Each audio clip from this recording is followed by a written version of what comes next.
Assalamualaikum warahmatullahi wabarakatuh. Ngadongeng deui mitra-mitra pemirsa di rencangan ku Mangguru.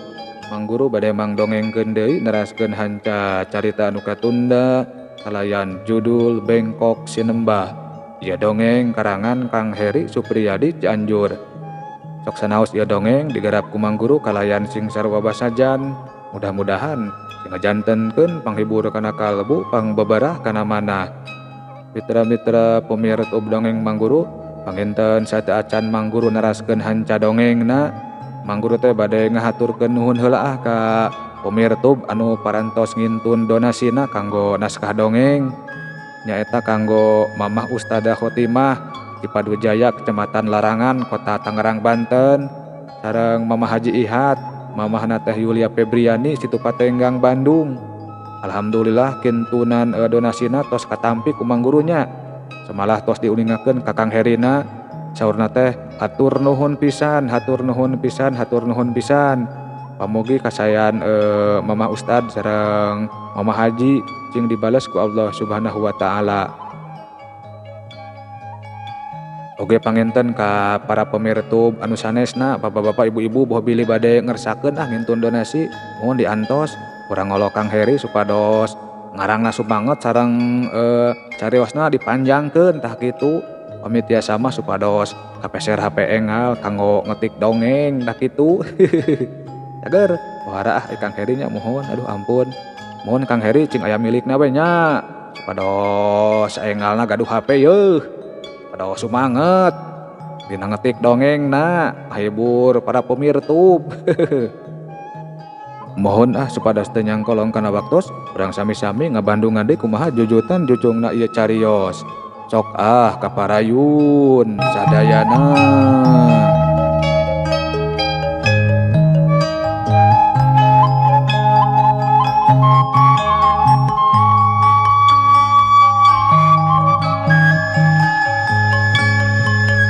Mitra-mitra pemirsa dongeng Mangguru, langit angkep ku pihujaneun, hawa alam karasa tiis, bubuhan di pilemburan, siga dina mangsa keur isuk-isuk keneh waktu hari tamah, padahal mah geus manjing waktuna lohor, anu buburuh ngebedug oge geus narungtutan marulang ka imahna.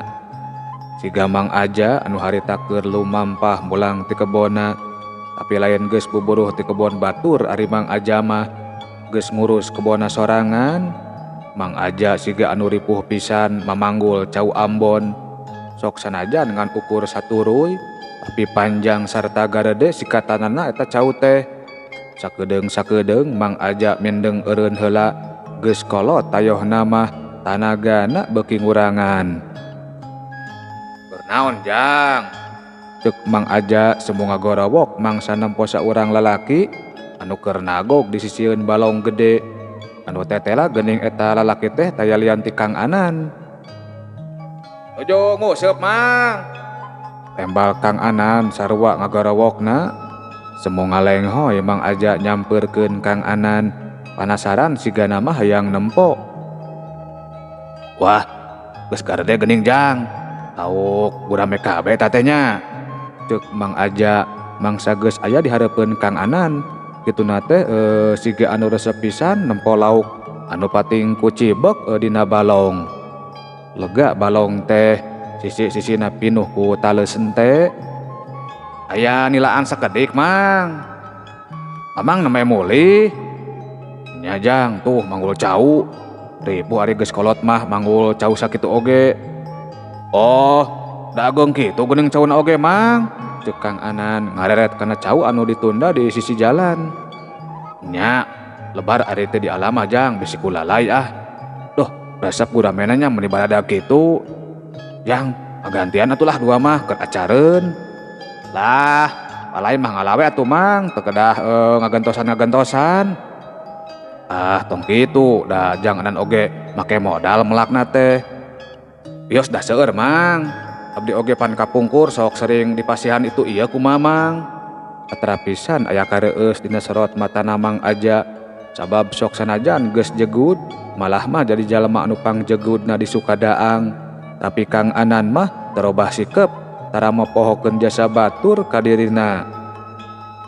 Wah, alhamdulillah tuh. Menta we dua mah nyajang. Paroman Mang Aja siga anu pohara bungahna. Mangga wae bade sakumaha oge Mang. Ngan teu aya wadahna. Yeuh jejerna abdi mah saki oge cekap. Ceuk Kang Anan. Kituna teh bari nembongkeun lauk nila sagede-gede dampaleungeun anu diwadahan kana ember. Gampang Jang, itiiran we ah. Ya mangga atuh pami kitu mah. Mang Aja haget pisan nampanan jejer ti Kang Anan. Canggeus usupna diupanan lung ka tengah balong. Teu kudu ngadagoan waktu anu lila, karek oge celom, langsung aya nu nyanggut. Mang Aja tiba beregeg nyekelan jejerna. Wah, wadang nu badak Jang.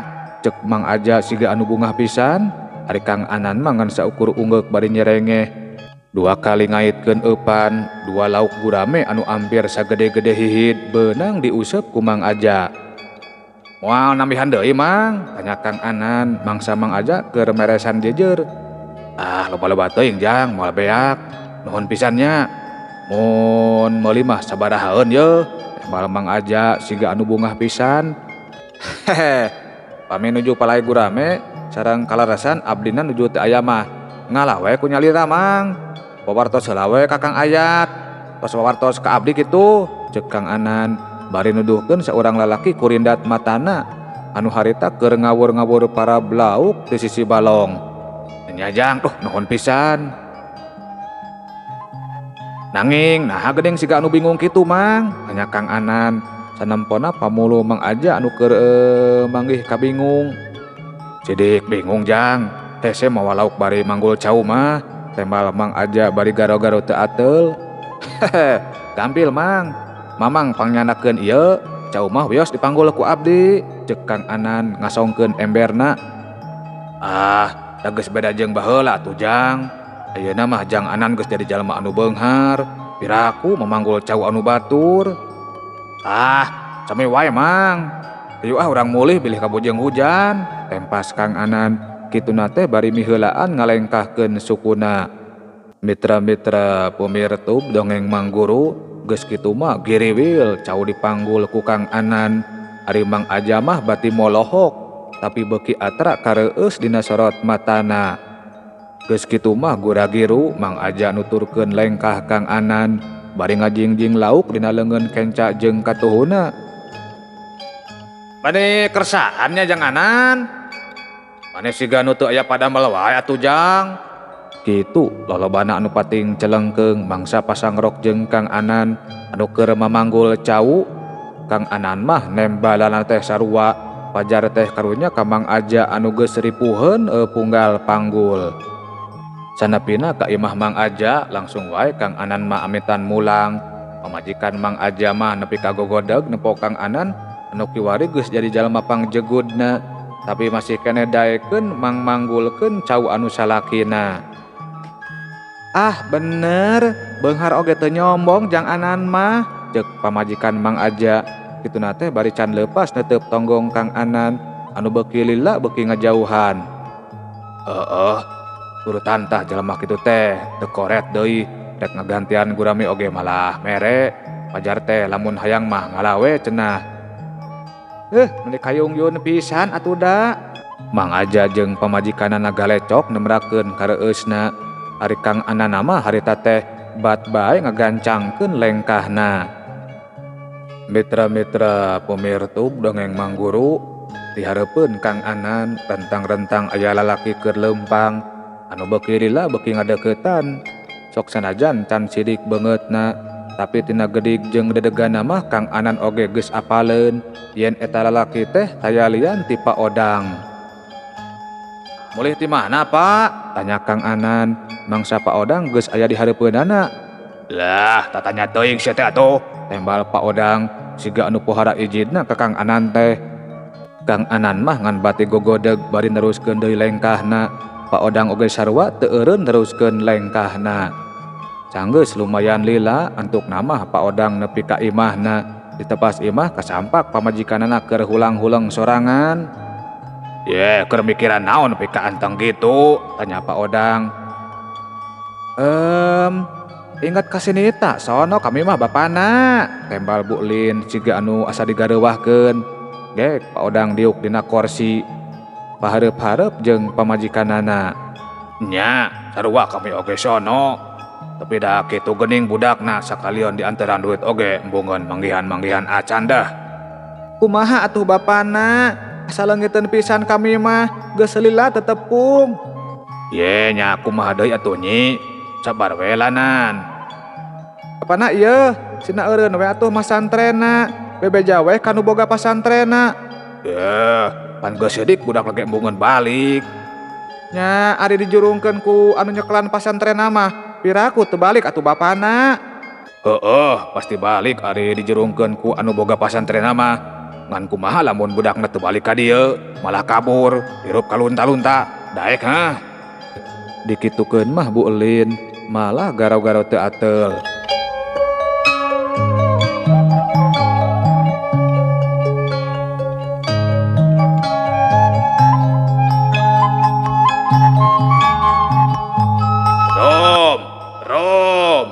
Cek Pak Odang ngagorowok nyalukan badegana, tekung sedila cerum ngurunyung ka tepas imah. Aya pikir saeun naon Pak? Tanya cerum kalayan rengkuh. Pangieunkeun cikopi euy. Oh mangga Pak, dupi ibu bade ngopi kitu. Tembal cerum, kituna teh bari ditungtungan nanya ka Bu Lin. Bu Lin ngan saukur gideg geus kitu mah cerum ngoloyong ka jero imah. Anu saterusna mah kebat muru ka rohangan dapur. Nyai, biar kami teh panggil jeung si Sarna di jalan. Mani hayang nyeduhan doh. Cek Pak Odang kalayan nembongkeun paroman anu pinuh ku kakeheul. Nya, kumaha atuh geuning eta kunyuk teh? Malah beuki beunghar wae bapana. Cek Bu Lin siga anu sarua ijidna. Teuing kudu ku cara kumaha deui nyingkirkeun si Sarnan teh. Badis malah maot. Ari ngandalkeun si Somot jeung anu sijena. Pajar teh kapok sieun jurig cenah. Bawa nya ngukut jurig gitu si Sarnan teh. Wah nya teuing atuh. Bapana ieu apal kaki Durjan teu anu urang malompong teh geuningan. Cek Bu Ulin deui. Wah nya apal, ari kitu kumaha kitu? Pan eta oge pananyaan. Wah da tara neluh ki Durja mah. Nya ngan bisaeun ngaheureuyan batur nepi ka gering ngalang layung mah. Sakedapan mah Pak Odang hulang-hulang. Jadi maksud maneh teh? Nya, cenah geuring ripuh we si Sarnan teh. Cek Bu Lin langsung motong omongan salakina. Bener-bener. Jeung moal matakeun jeleng deui aringan ukur geuring mah nya. Teu siga diteluh langsung modar. Hihi, dedeh. Cek Bu Lin unggut-unggutan bari nyirihil seseurian. Harita keneh Pak Odang jeung Bu Lin padamikeun perkara iraha-irahana pikeun nepungan Ki Durja. Ma! Ti rohangan dapur kadenge suara Cek Rum anu ngagoak disusul ku pating golombrangna parabot dapur. Ye, kunaon Rum? Cek Pak Odang coringhak sarta gura-giru cengkat tina diukna. Rum, aya naon ieu? Cek Bu Lin oge sarua siga anu pohara reuasna. Gura-giru Pak Odang nyamperkeun Cek Rum ka rohangan dapur. Dituturkeun ku Bu Lin, kasampak Cek Rum keur ngayak-yak bari pupurungkutan, pabadahan pabalatak alatan erakna kadupa ku Cek Rum. Ye, kunaon Rum? Cek Pak Odang neuteup ka Cek Rum. Batan langsung nembalan, Cek Rum malah bibirigidigan. Kunaon Rum? Ditanya teh kalah ngajedog. Cek Bu Lin siga anu keheul. Eta buhi ahi. Kunaon sia teh atuh? Tanya Pak Odang satengah nyentak.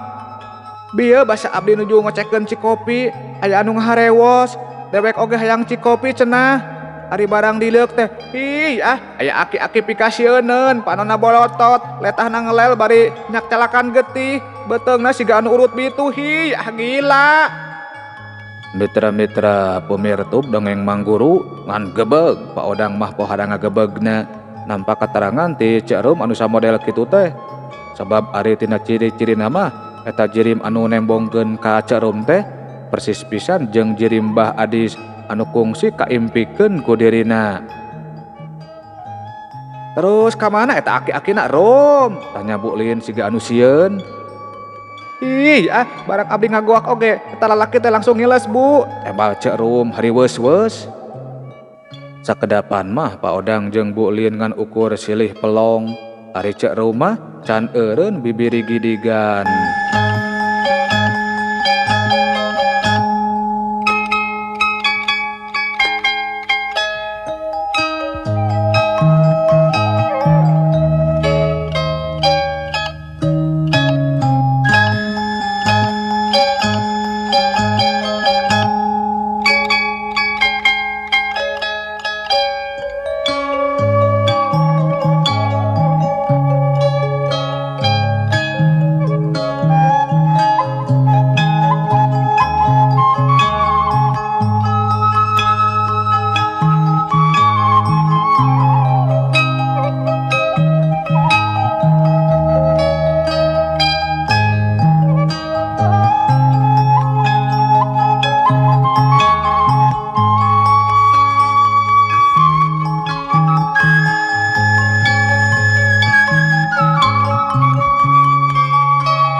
Mitra-mitra pemirsa dongeng Mang Guru sanggeusna nempo jirim aki-aki anu pikasieun harita keneh cek rum langsung bebeja yen dirina rek eureun bebantu di imahna Pak Odang.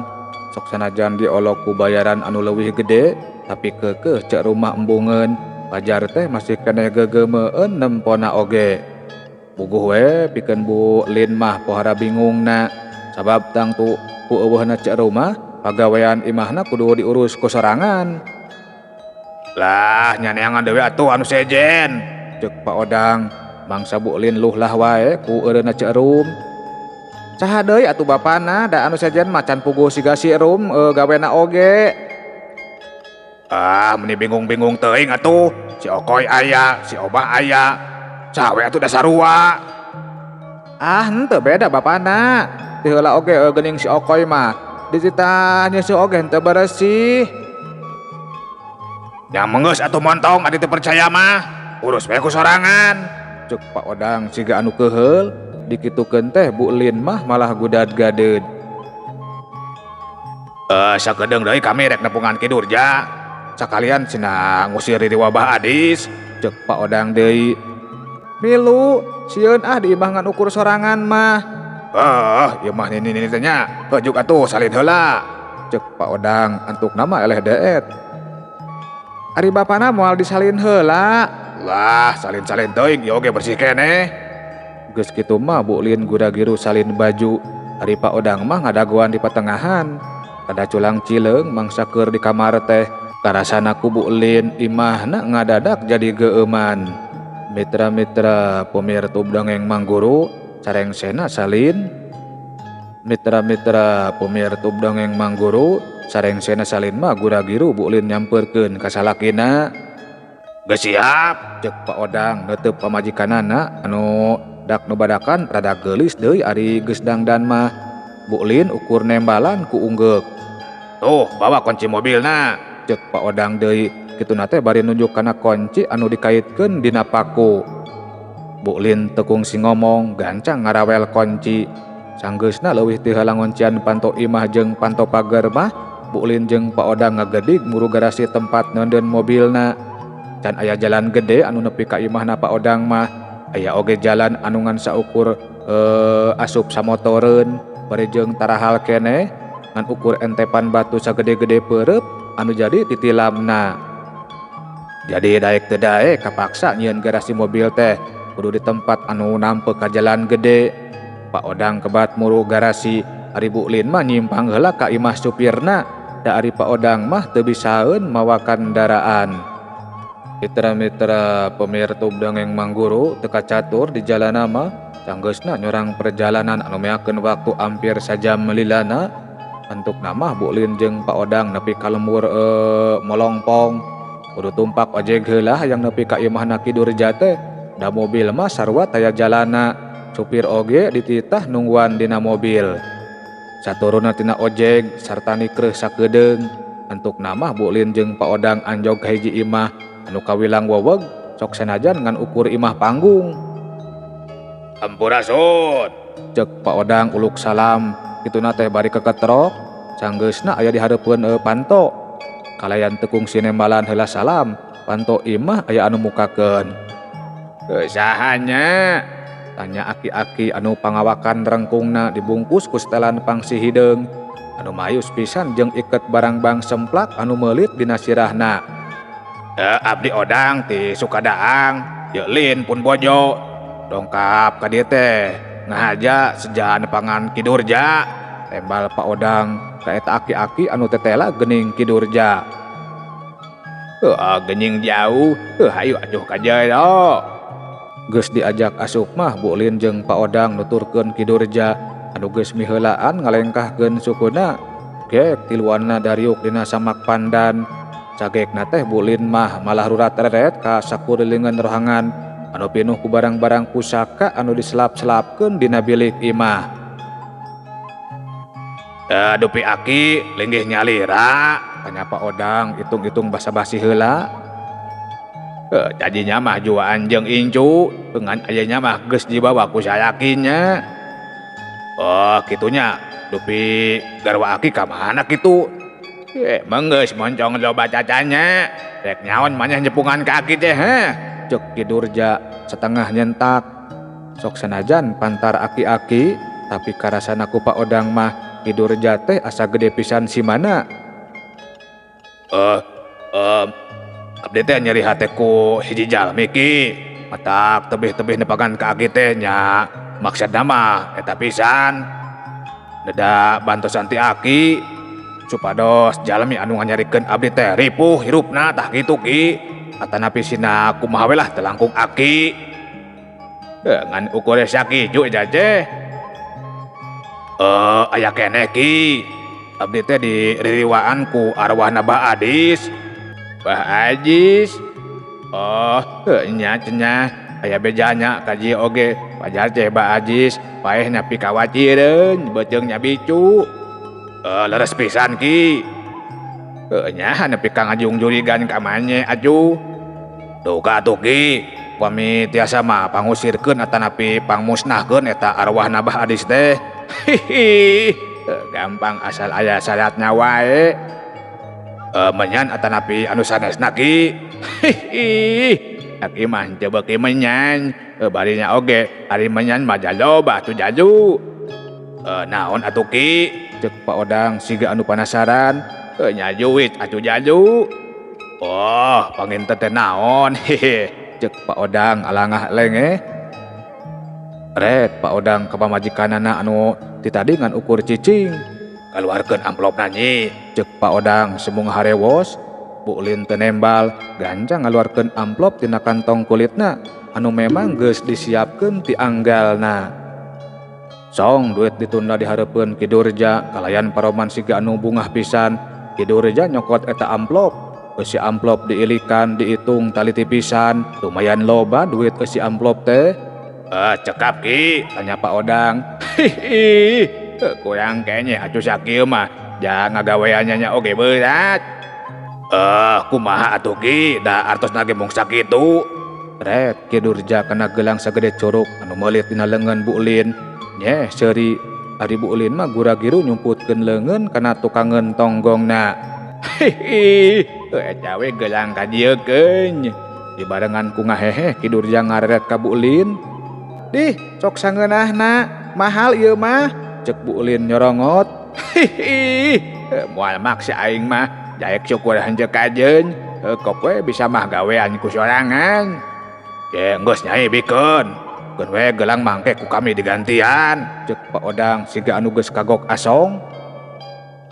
Asal lama Bu Lin kekeh nolak pikeun masarahkeun gelangna ka Ki Durja, tapi kusabab Pak Odang terus-terusan maksa, antuk nama Bu Lin oge ngelehan.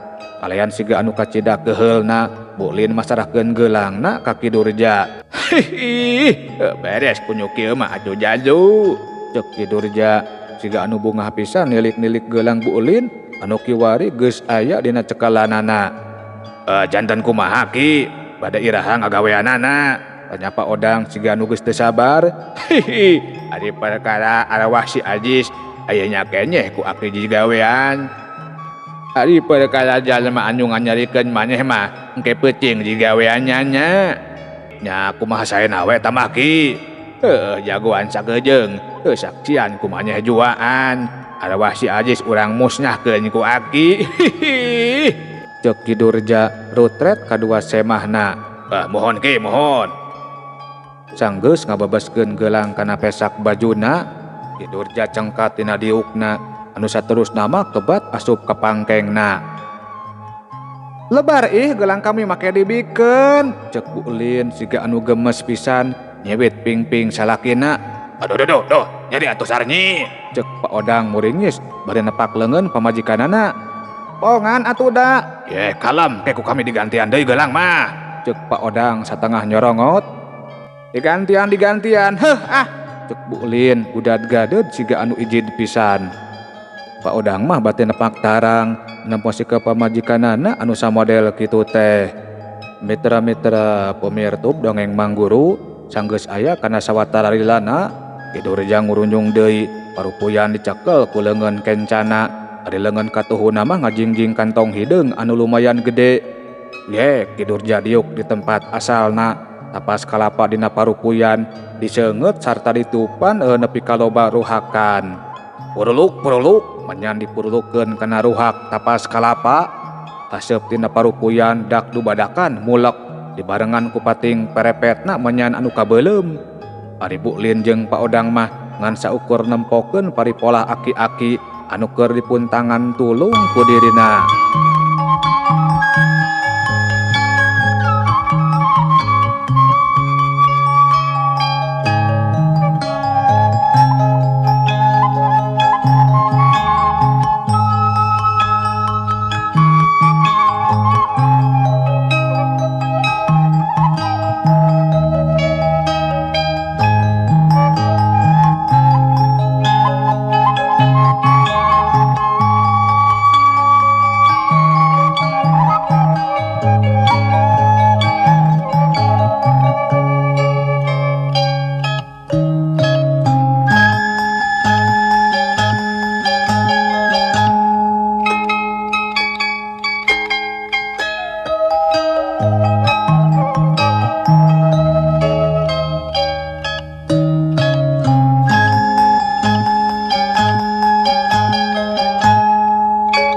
Mitra pemirtub dongeng Mang Guru, usiwel Ki Durja ngaluarkeun keris luk 7 tina kantong hideungna.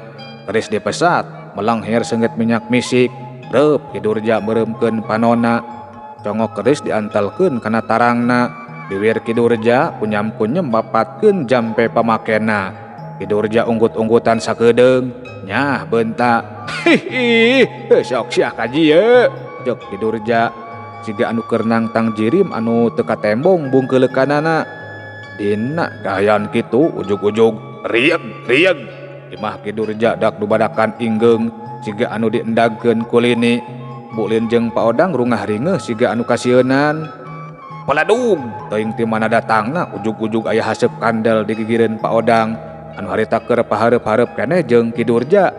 Pak Odang jeung Bu Lin gancang ised-isedan kajuru eta rohangan. Cileg dadak sakala haseup kandel robah wujud jadi jirim aki-aki anu pikasieunneun. Anu tina ciri-ciri nama eta jirim teh persis pisan jeung anu kungsi dicaritakeun ku Cuk Rum ka Bu Lin jeung ka Pak Odang. Anu tetela geuning eta jirim aki-aki anu pikasieunneun teh hayalian ti Bah Adis anu kungsi datang kana impianana Pak Odang. Bu Lin jeung Pak Odang pupurungkutan mangsa Bah Adis bubur di lengan mencrong ka dirina.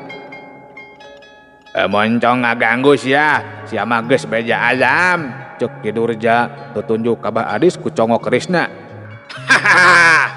Aing pae gara-gara jalma eta, mangka jalma eta oge gojo palae, cek Bah Adis malah lelengakan atara pisan peujitna oge milu endag-endagan. Bu Lin jeung Pak Odang beuki pupurungkutan. Adam jaja sia dijuruk sia ku aing mah, cek Ki Durja siga anu pohara ambekna. Cek Bah Adis malah seserian deui mangsa menang anceman anu samodel kitu teh. Hiya! Teu kungsi ngomong deui kalayan masih keneh dina kaayaan sila. Ki Durja langsung nubreskeun kerisna kana dada Bah Adis. cek Mbah Adis malah lelengakan siga anu ngeunah pisan. Ki Durja oge milu seserian dina kaayaan masih keneh nyeklan keris anu nancep dina dada Mbah Adis. Sat na tungtung seurina Ki Durja nyabut kerisna. Cobat! Panas! Panas! Salepasna keris Ki Durja tina dadana dak tubadakan awak Mbah Adis ngagedur lir seuneu durukan anu dibanjur ku bensin. Gulitik Mbah Adis ku gulitikan bari teu eureun gogoakan. Bu Lin jeung Pak Odang silih rangkul di juru bari pupurungkutan. Jeup Mbah Adis eureun gogoakanana sarta teu gugulingan deui siga samemehna. Sok sanajan kitu ari seuneu mah masih keneh ngageretek ngaduruk awakna. Ngan anehna sok sanajan seuneu sakitu nguntab-nguntabna tapi saeutik oge teu neurak ari kana imah mah. Malah mah reregan oge taya saeutik-eutik acan ninggalkeun tapak kaduruk.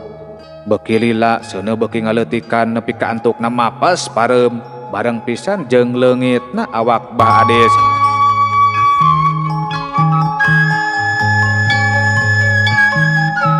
Masih keneh ngarasa rugi masalahkeun gelang maneh pikeun muruhan aing he. Dah gawe aing mah hasilnya oge kasaktian ku sorangan.